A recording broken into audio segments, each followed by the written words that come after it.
There's nothing quite like a well-manicured, freshly trimmed lawn.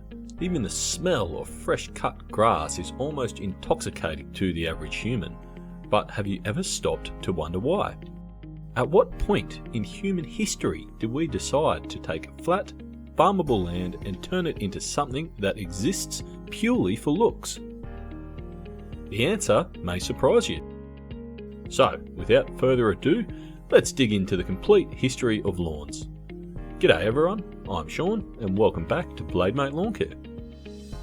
Long before the invention of lawns, or the invention of humans for that matter, a family of flowering plants known as Poaceae began to spread across the world.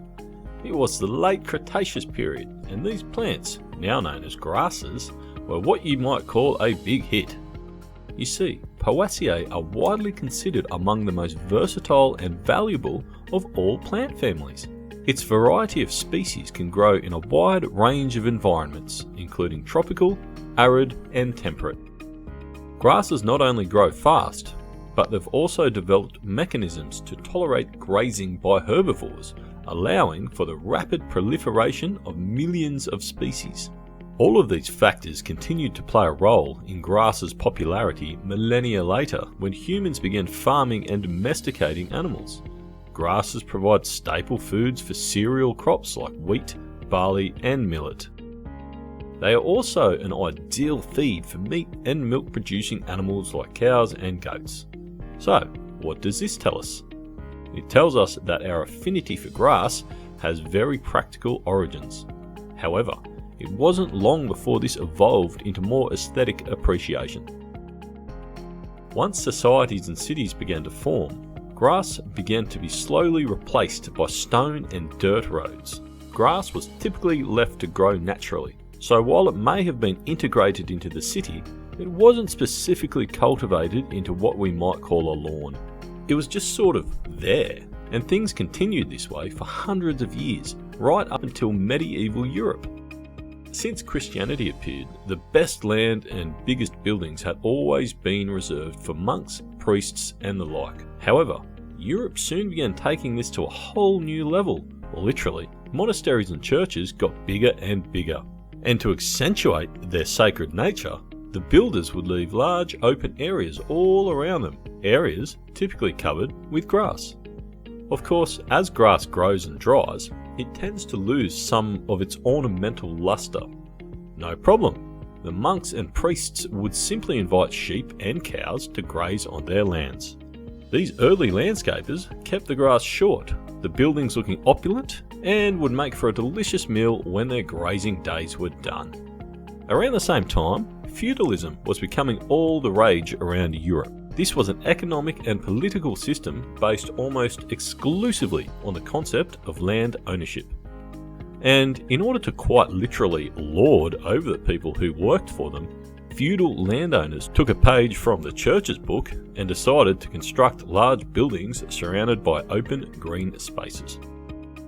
In the case of these private castles, the open areas were to give guards an unobstructed view so they could keep an eye out for potential invaders. That said, as with the churches, the flat, green grass also made the castles look all the more impressive. By the 16th century, wealthy people around England and France had begun deliberately cultivating lawns around their properties. Even at that time, the implication was pretty clear. I have enough money that I don't even need to use this land for food. Before long, having a large and well-manicured lawn became a major status symbol, particularly among the English aristocracy. Of course, anyone who knows anything about the English during this period knows that they had what one might call a serious case of wanderlust. As they colonised more and more areas of the world, they brought their ideas along with them. Now, if you're watching this video and you have a lawn, it's unlikely that you still maintain your lawn by four-legged means. By the 18th century, cities and farmland had begun to separate, and most people didn't have animals on hand anyway. This created a new industry, lawn care. The invention and widespread adoption of the rotary lawnmower in the early 20th century only aided this growth. The lawnmower allowed for easier and more efficient grass cutting compared to traditional methods such as scythes or reel mowers. This technological advancement contributed to the rise of lawns around the Western world. Keep in mind that homeowners didn't have much free time during the pre-World War II days. All of this changed during the United States suburban boom of the 1950s. Abraham Levitt, who developed mass-produced suburban housing communities, played a significant role in shaping the modern landscape in the United States along with his sons.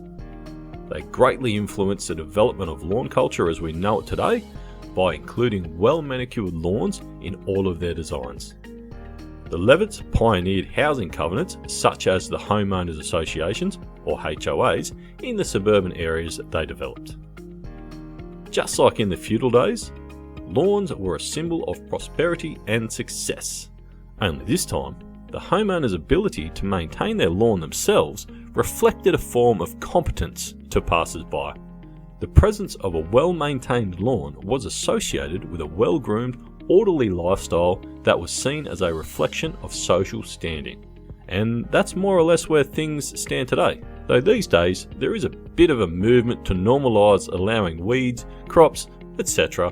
back into the lawn due to all the climate implications. But most people feel that lawns are a positive force in their culture. Like gardens, they give homeowners something to take pride in while providing lawn care professionals with reliable work. Even after all these years, is there anything quite like fresh cut grass? That's the end of the video. I hope you enjoyed it and I hope you learned something. Feel free to let me know your thoughts in the comments and I'll see you next time.